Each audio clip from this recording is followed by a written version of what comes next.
Hi everybody, this is Gin Rollins 211, here with Adam again. Yep. Yeah, I can't believe it's like been almost like a whole month since we did this. Yeah, family. What do you expect? Eh, family troubles or just total laziness. Yeah, mostly family because my well, my my my mom is interesting sometimes. Huh. Let's just say that. Okay. Well, anyways, this is part 2 of the Eternal Gift, the fanfic that I've been kind of dreading reading. Oh, uh, the story's really not that bad. I bet it is, but I'm just not okay with 4 of the main 6 dying, or pretty much all of them Well, dying. I mean, four of them die of strange means, but some of them probably die of old age. So that's okay. Well, well, not to hold this off any longer, I'm going to start with part 2 now. I really hope this is the spot that I left off. It should it should be, but who knows? Alright. Bathed in moonlight as the ever-familiar feeling of loneliness crept through him, he simply stood for a time. Even when she didn't know what to do, she would still try to help in any way she could, Spike realized. She was always there for me. Glancing along the jagged walls of the cave, his artwork stretched seemingly endless into the darkness. He he sighed and stepped away from the images. It was all he could bear for the moment. His eyes closed tightly. The dragon could feel the air begin to warm around him. He peeked an eyelid open and saw the sun steadily rising. Another night has passed in the eternal cycle. With an with an almost with an almost longing glance at the glowing orange orb, he turned back toward his desk at the cave's far wall. Am I really better off? He couldn't help but wonder. Resuming his recording of the stars from memory, Spike's thoughts drifted to times long past. Pinky used to name every constellation in the sky, he thought with a chuckle. She didn't even know how she did it. And Applejack would just stare and yell about how gosh darn many there are. Meh. He shook his head. Memories. Am I doing this myself any good thinking about the past, or am I just renewing the pain? He tried to focus on his writing. After what seemed like hours, he heard a fluttering noise at the entrance of the cave. A visitor? It seems you've kept yourself busy, said a kind, familiar voice. All semblance of his usually proud demeanor gone in an instant. Spike spun around to face the voice. Celestia, he said breathlessly. For the two ancient souls, respect was no longer necessary. Their relationship was more that of a brother and sister. He rushed to the cave opening to embrace her, an expression of affection which she returned wholeheartedly. Spike, my old friend, she said with a loving smile. How are you? He hesitated as he broke from the hug. How am I exactly? He asked himself. Before she could recognize the delay in his response, he hastily replied, I'm doing well, thank you. Please come in. He gestured inside the cave. Celestia wasn't easily fooled. She recognized instantly that something was not entirely right with the gentle dragon. Yet she didn't press the issue. Sitting at the golden table, one of the only pieces of Spike's small hoard, she continued with light-hearted conversation. Well, that's wonderful to hear. It's remarkable to see all you've been doing since we last spoke. Well, you know me, he said with a smile. Sitting opposite her in the crystal chair, I have to keep busy or I'll go insane. How are you, my old friend? And please don't mistake this for displeasure. It's wonderful to see you, but why have you come? She giggled almost girlishly. I'm doing quite well, thank you, and a princess should come to visit one of her oldest friends simply because she wants to. Spike laughed as he rose quickly from the seat. Sorry, it's just that I don't often get visitors anymore. Can I get you anything? He asked, walking toward a crystal table containing a vast array of bottles and crystal glasses. Just water, thank you, she replied. And no visitors, But I heard you've been quite the hero in recent weeks. Spike paused while pouring himself and his guest a drink, attempting to hide his recognition of her statement. I'm not sure what you're talking about, he lied. Don't you? She asked with a sly smile. So humble. It's remarkable, really. I heard that a certain mysterious purple blur saved a group of fillies from being crushed during a building demolition. Now, who might that be? She asked, smile steady. Spike coughed and tried to come up with an excuse. Well, no need to come up with a clever excuse for all that, Spike. I wanted to thank you on behalf of Ponyville, since you never seem to take credit for your acts of bravery. I doubt they even know you're living right above them, she said with a half-exasperated grin. You know, it doesn't kill to recognize that you've done some good every once in a while. Maybe not, Spike said, sighing resignation. But I feel like this is the best way to follow her example, the one she passed on to all of us before she left. And which she is that? There are a good number of them, she winked. One in particular, after all. It's possible not to value hard work with a little reward if you spend your life farming apples. So hardworking. Here, y'all, Applejack encouraged. That lightning storm ain't gonna wait around while we dilly-dally.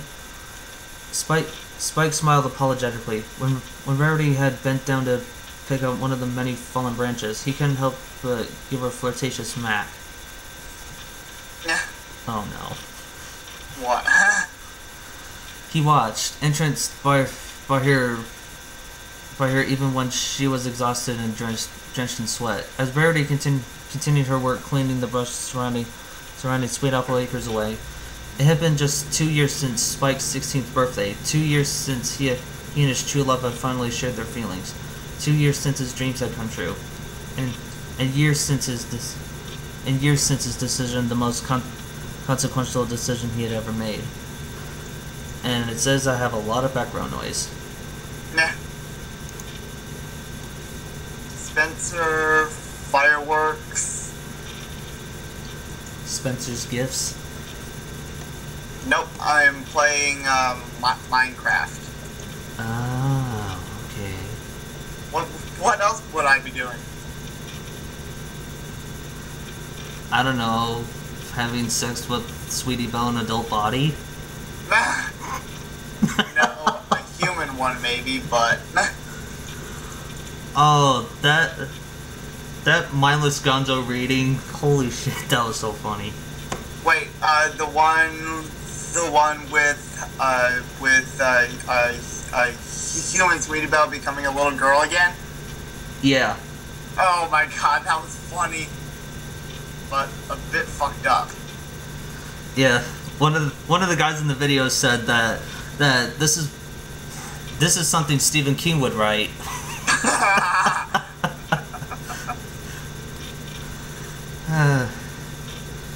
Bye, yeah, Mr. Soren. I really like your wiener. Oh my.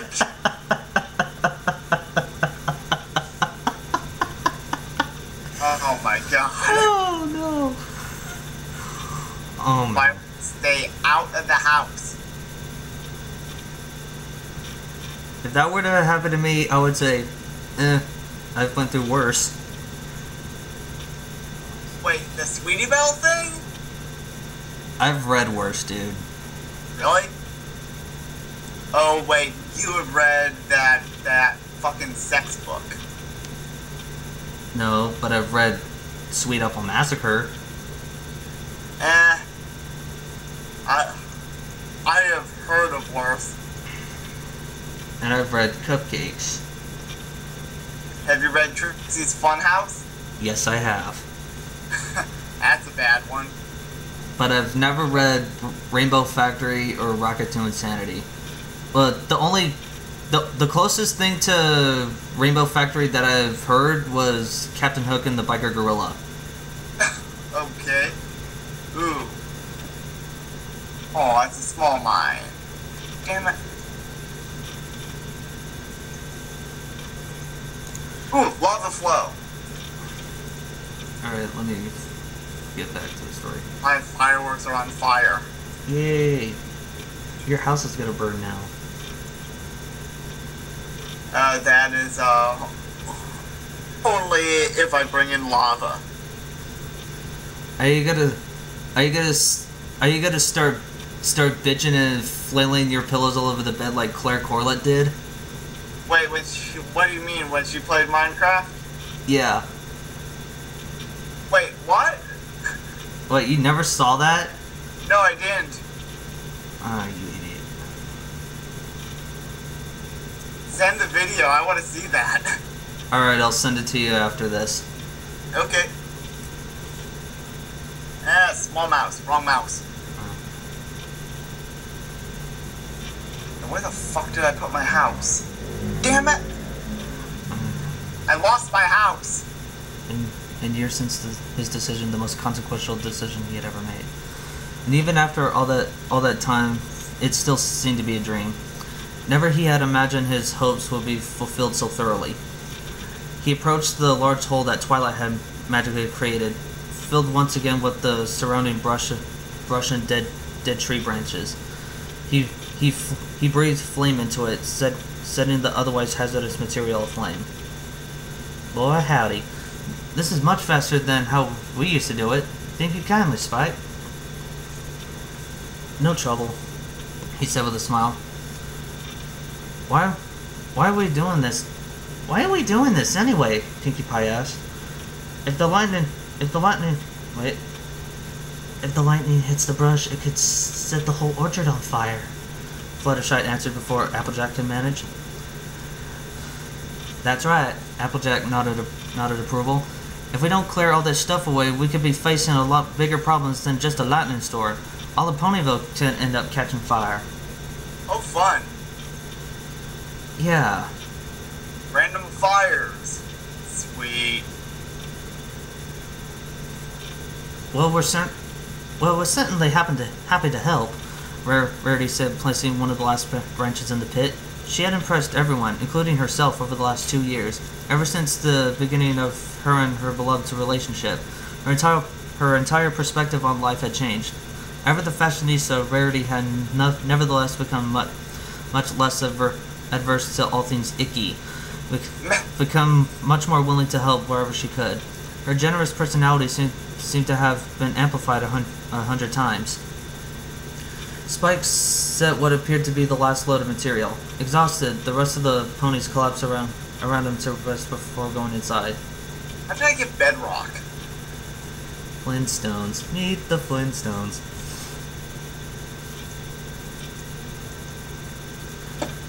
Well, that was fun, Twilight said sarcastically, but at least now... Guys! Came a familiar voice. Guys, we have a serious problem! A multicolored blur rocketed to the ground, sending the nearby dirt into a frenzied cloud. Through the filthy air, the others could make out Rainbow Dash's silhouette. What's going on, Rainbow? Applejack asked. I just talked to the other Pegasus ponies, she answered breathlessly. They had the scheduling off. The storm isn't starting tomorrow. As if on cue, the massive crack of lightning was heard in the distance. None of the 7 moved, seemingly rooted to the ground. A second crack whipped them into motion. A bolt of lightning struck the ground only a few hundred feet away. What are y'all waiting for? Go! Applejack bellowed. They sprinted toward the nearby barn as heavy raindrops began to fall. Fluttershy quickly fell behind the rest of her, as her timidity seemed to physically restrain her. Through the now pouring rain, the distance between each pony was difficult to distinguish. Vision was obscured, senses blurred. After a brief moment, they stopped to catch their breath. "We're almost there," Twilight said. "We just need to..." "Wait a second, where's Fluttershy?" They looked around in a panic, but failed to find the pink and cream pony through the sheets of rain. They were silent and immobile for only a second. "What are we standing around for?" Applejack demanded and sprinted back toward the orchard, the rest of the group in hot pursuit. They scoured the area as best as they could through the walls of water. Applejack rushed by memory to the last place in the orchard she recalled seeing her shy friend. As if it were a miracle, she saw a flash of pink through the liquid sheets and numerous tree trunks. "Fluttershy!" she cried out in the distance. A flash of pink shifted, but disappeared again instantly. An almost inaudible voice called out, "Applejack, I'm sorry, I just... Don't worry. Don't worry, I'm going to..." As if in a nightmare, a crack of lightning struck a tree not 10 feet away. The middle of its trunk was almost completely destroyed. It swayed dangerously. "Fluttershy!" Applejack screamed, unable to locate the fragile pony through the elemental assault. "Get out of there!" In what seemed to be slow motion, a break in the rain made the gentle Fluttershy clearly visible. With an almost explosive noise, the damaged tree broke free of its final bond to the ground and fell toward the fear-stricken pony. Applejack wasted no time, body seemingly moving independent of her thoughts. She rushed forward, she leaped towards Fluttershy and pushed her out of the way just in time to save them. One of them. Uh-oh. Man, if you were not playing Minecraft... What? It seems that we're heading to the first death scene. I know. I kind of figured that. I read it before, remember? Of course. As the trunk finally came to the earth, Applejack was pinned to the ground with a sickening crack. It wasn't the tree. Fluttershy could only look on in horror as the others quickly approached. "What in Equestria happened?" Twilight asked as she rushed to the scene with the others. "We heard..." She stopped dead at the sight of her friend pinned helplessly beneath the massive tree trunk. She and Rarity looked at one another. They knew what they had to do. Their horns glowed, simultaneously combining their magic. The tree floated from their injured friend as if it were a feather. Rushing to Applejack's side, the six sat on the soaked ground. "Applejack?" Fluttershy was the first to speak.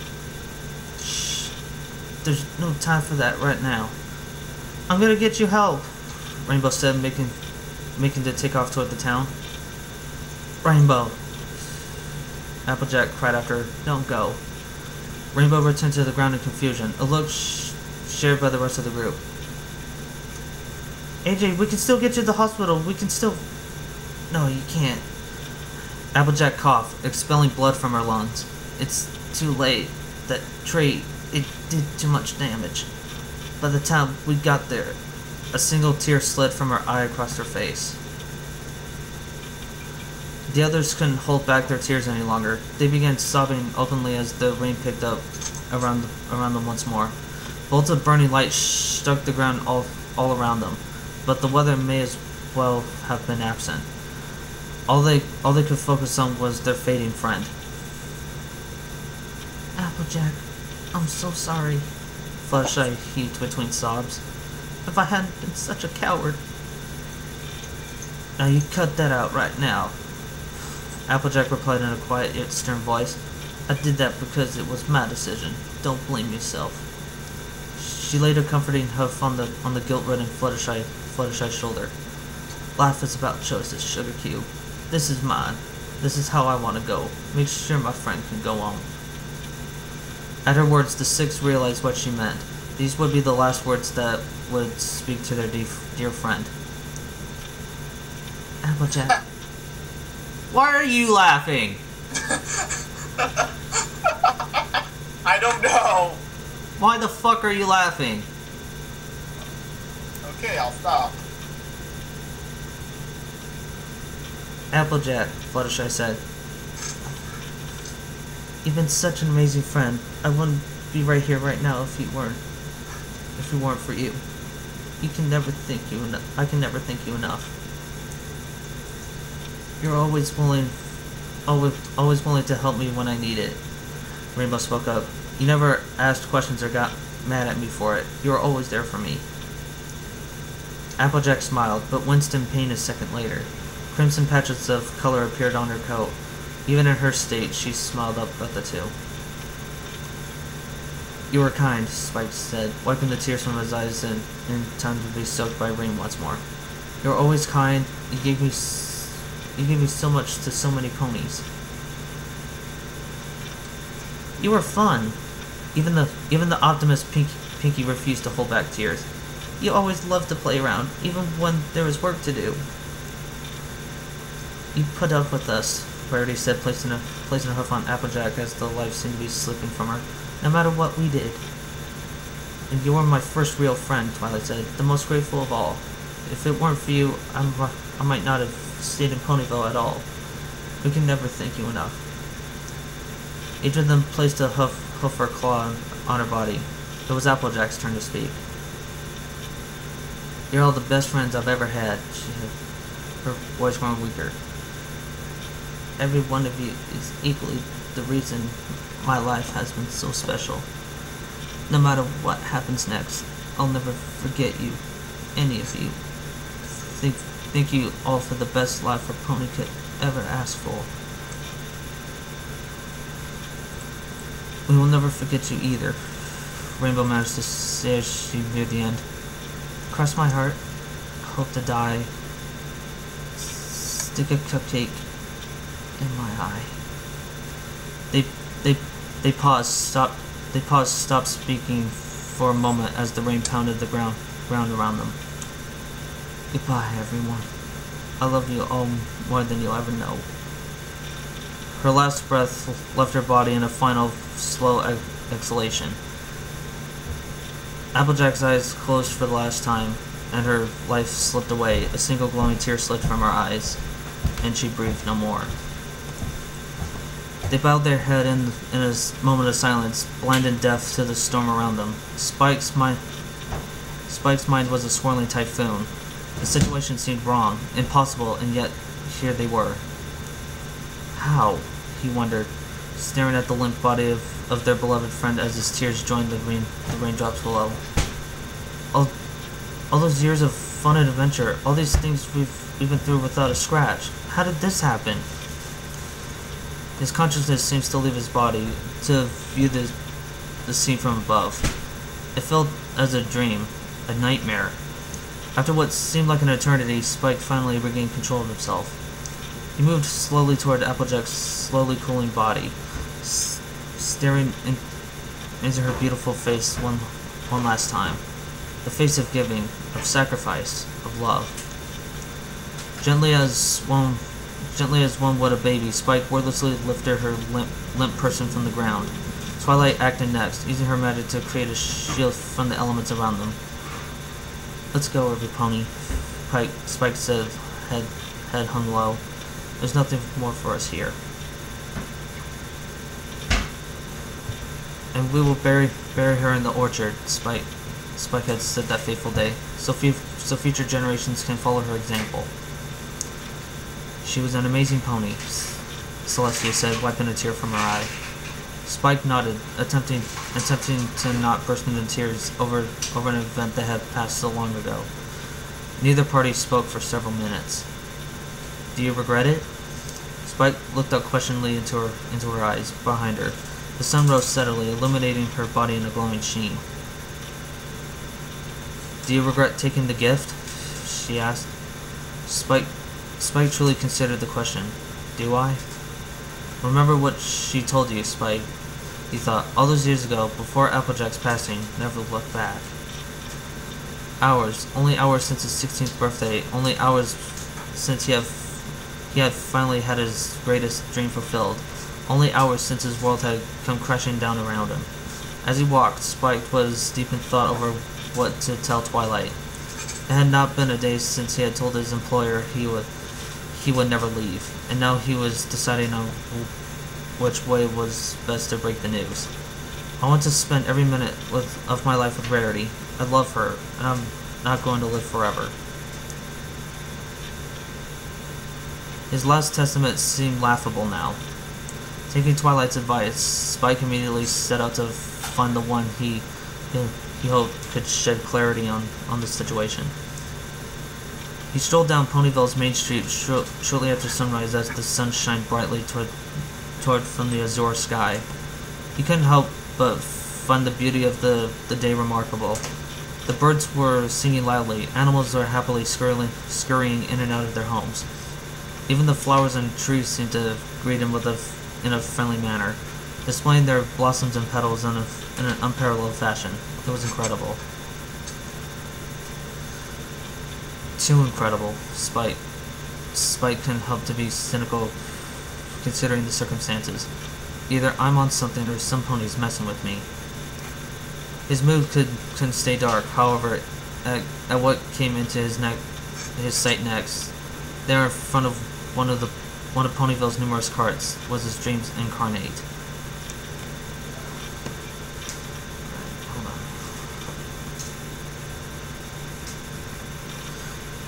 Spike! Rarity shrieked in delight when she saw him a moment later, sprinting from the linen cart in Ponyville's market.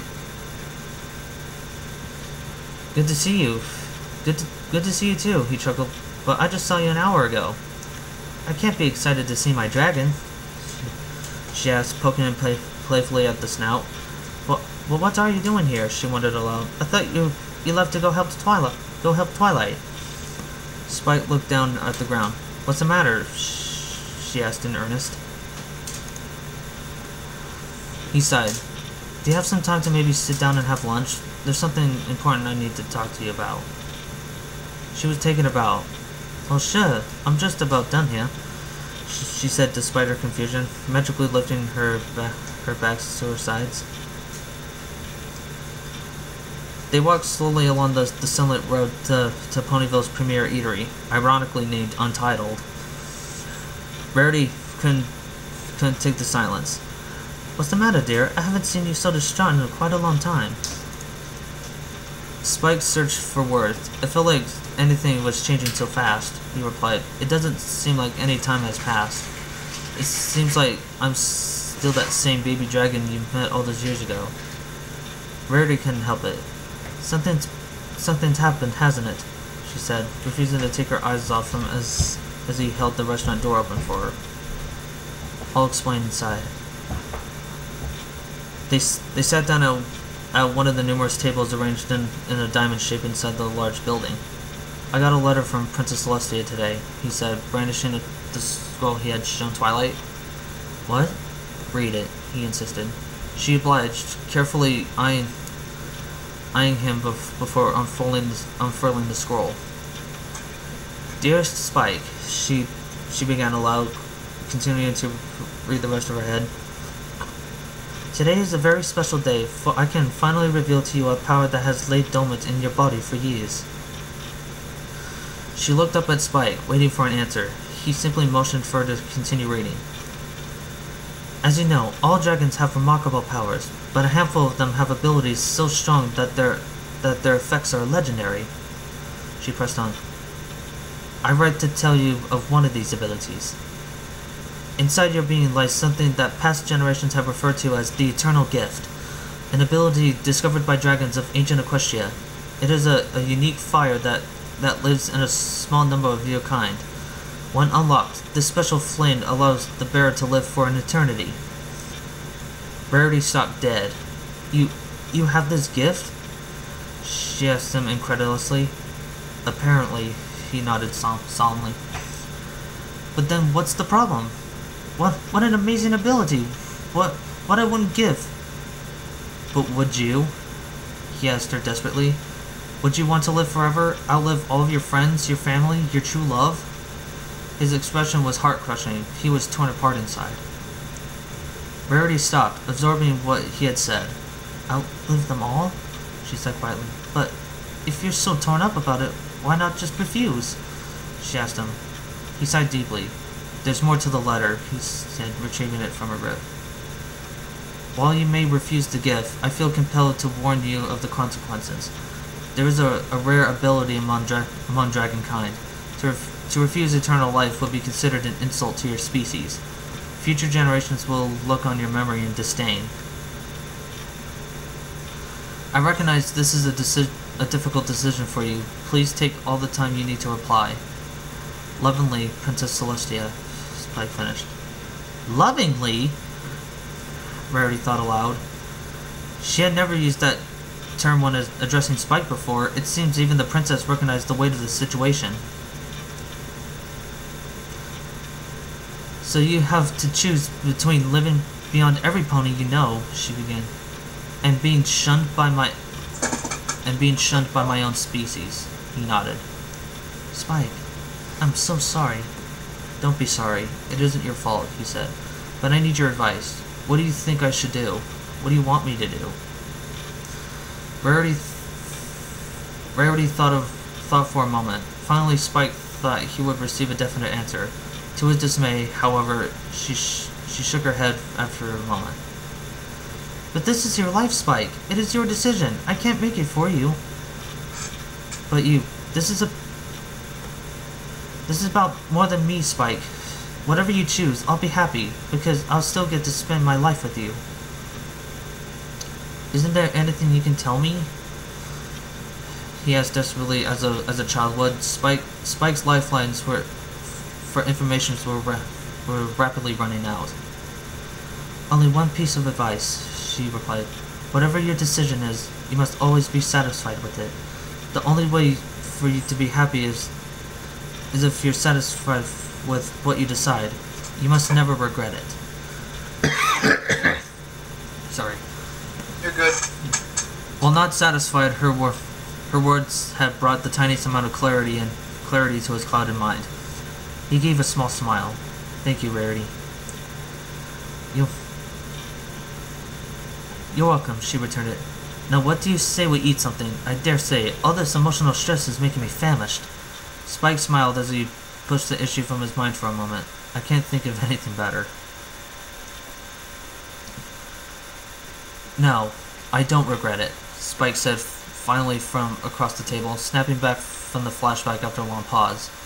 I feel like I've done Equestria some good since I took that gift. The books I've written, maps I've created, advancements I've been responsible for. It's not that I'm so great, he said hastily, attempting to retain his humility, but I feel like I accomplished more in life this way, that I accomplished better things in life this way. But? Celestia asked. He drew a long breath, staring at the stacks of books he had written, the numerous maps he had created since unlocking his amazing ability. He has done Equestria's science, art, and history an innumerable number of favors, but even still. But I can't help but think that maybe I might have been better off.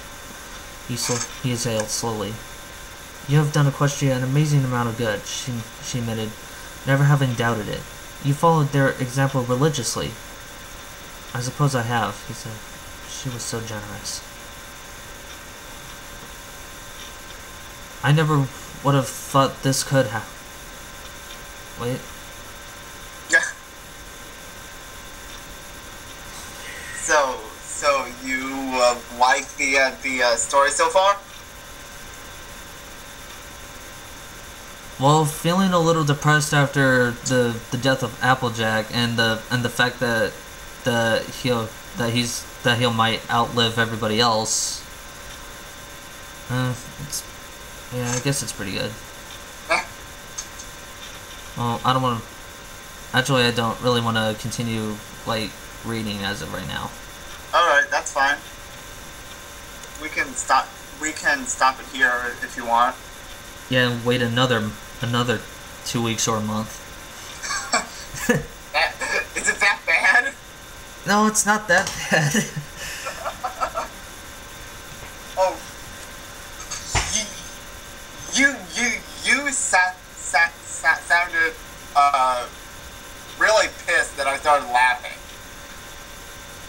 Yeah, I was reading a death scene, dude, and I don't want to hear laughing during a death scene. that's considered an insult to me.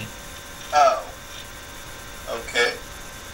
This is insulting if you start laughing at on a death scene on a story. Okay. Sorry.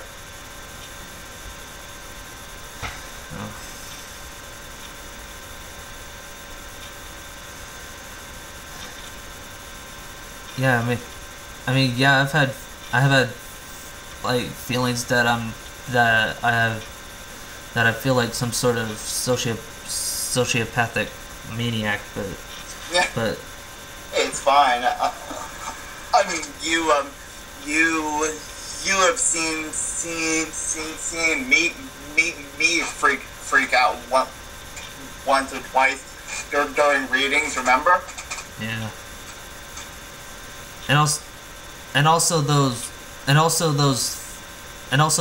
reaction videos I did lately. Oh my god. Oh, and you know what? That is one of the less tense ones.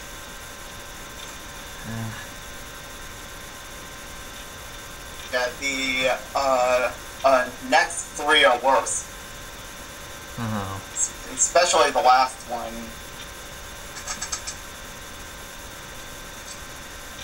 Well, I want to say this. Yeah, I'm sorry for doing those reactions to those suicide videos. I didn't really mean to offend anybody. I was just really curious. Oh, there are videos of that? Yeah.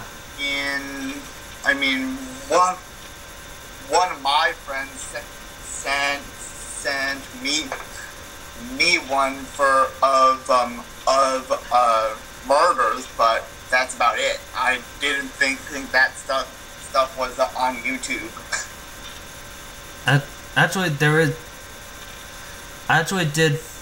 Actually, one of the videos that I watched, there's actually like a 4-minute one, like of that one guy shooting himself. Was it from live leaks or because one guy was decapitated with a pocket knife? No, this one guy, he this video, it was made back in the late 80s. He it's an old one.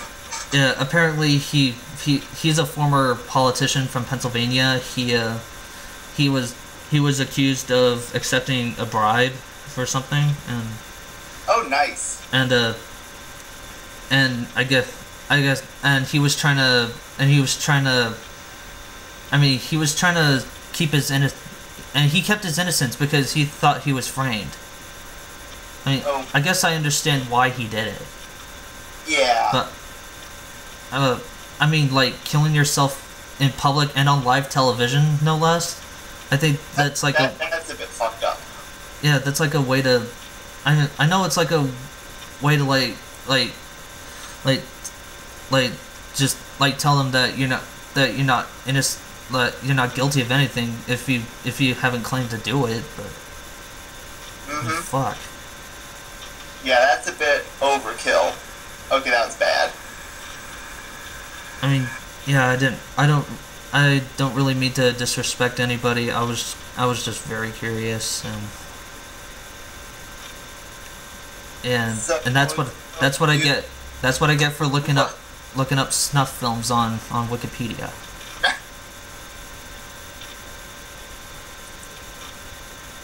Oh, fuck. Well, that was interesting. Yeah. Jeez, this whole fucking thing is starting to depress me now. Fucking planes. I just hope it doesn't crash into other buildings. Yeah, well, you have seen the psycho that crashed his plane. Yeah, I know. Yeah, IRS buildings here. Oh wait, you mean you saw the video where that helicopter crashed? The guy flew his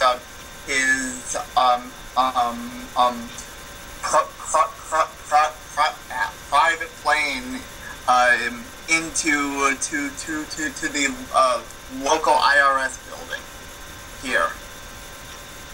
I've never heard of it. Hang on, let me find it. And of course, I've seen the 3,000 people dying in 9/11. Yes, yeah. I mean, I was like 10 then, I think, but I was 9. Then so was I, because here it is. Found it. Here's the Wikipedia article. Okay. Alright, send it.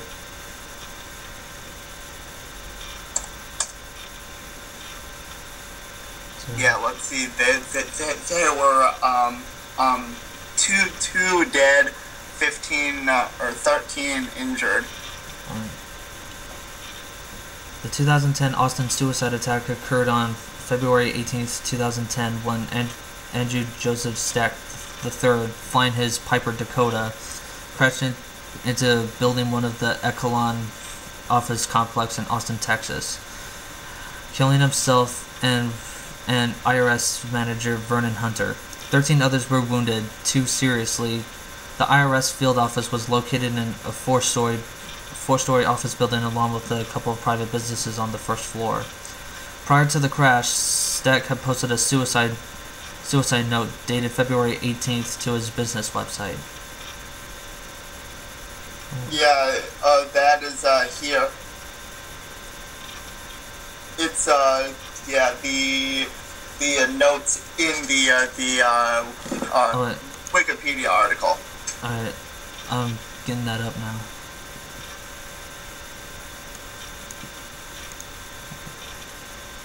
Alright, yeah, people do some crazy things when they're angry. Yeah. Alright, here's some of this suicide note, I guess. I saw it written once that the definition of insanity is repeating the same process over and over and expecting the outcome to suddenly be different. And I'm finally ready to stop this insanity. Well, Mr. Big Brother, IRS man, let's try something different. Take my pound of flesh and sleep well. The communist creed, from each according to his ability to each according to his need. The capitalist creed, from each according to his gullibility to each according to his greed. Joe Stack, 1956-2010, February 18th, 2010. What a psycho. Well, I think I understand where he's going, because I think he felt cheated by the IRS. Of course he did. I mean, you can read it in there. I mean, it's clear as day. I mean, I guess there's some suicides that I can understand, but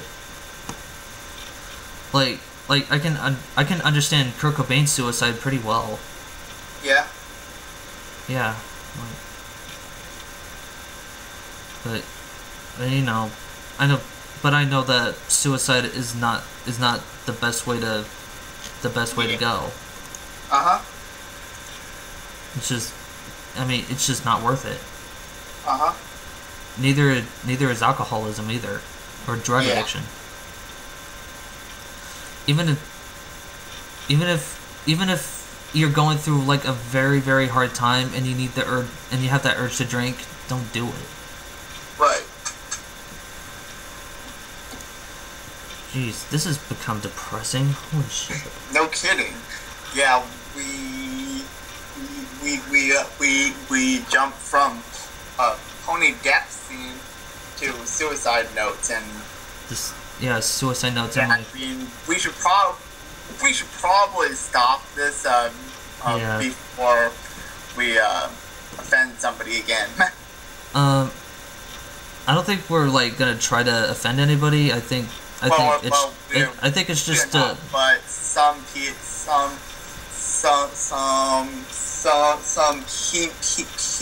people get offended way too easily. Yeah, I know. I mean, derpy hooves. I mean, yeah. In this PC world we're living in, we need to stir up some controversy every now and again. Yeah, I mean, for some reason, derpy pissed me off more than most because that was more about censorship than not offending people. I mean, they were trying to censor people with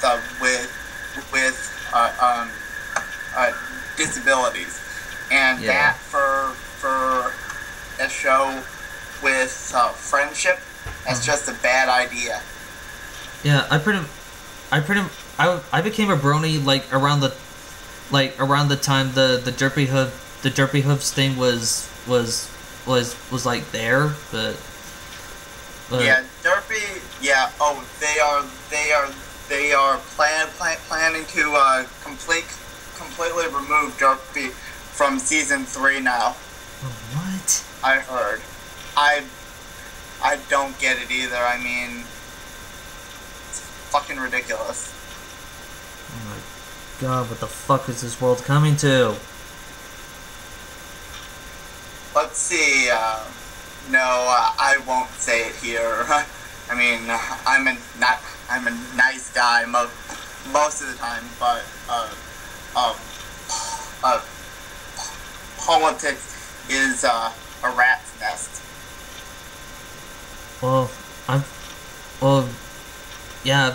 I've been pretty much left cynical for a number of years now, and yeah, pretty much my high school years were bitch.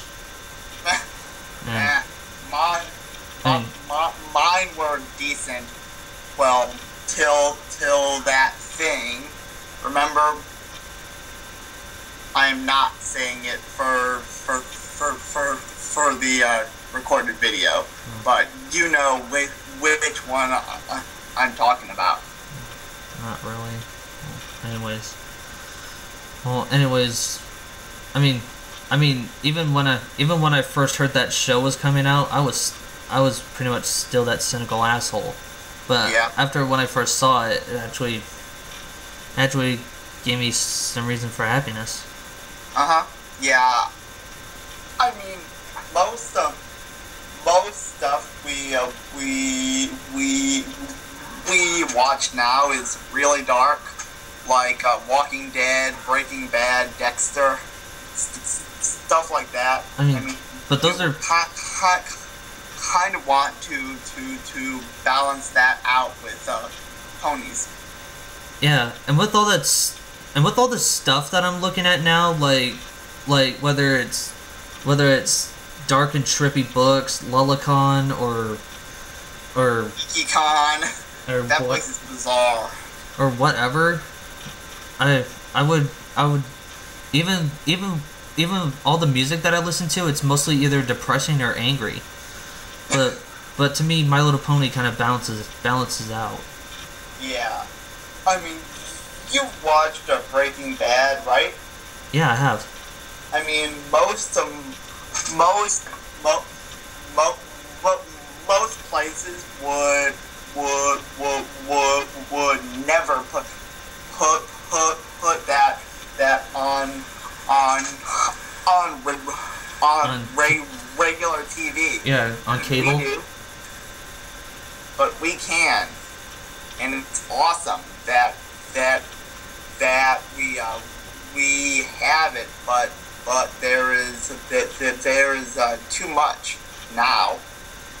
I mean, yeah, I know all those shows are very good because they all have very three-dimensional and relatable characters. Yeah. But you need to have something like happy and joyful to balance it out. Yeah. Well, anyways, I'm gonna stop this thing. I don't want to get too depressed. No kidding. Anyways, this is Gunnar Stoffer, Game Violence 211.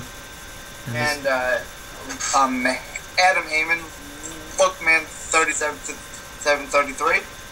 Alright, signing out. Yeah.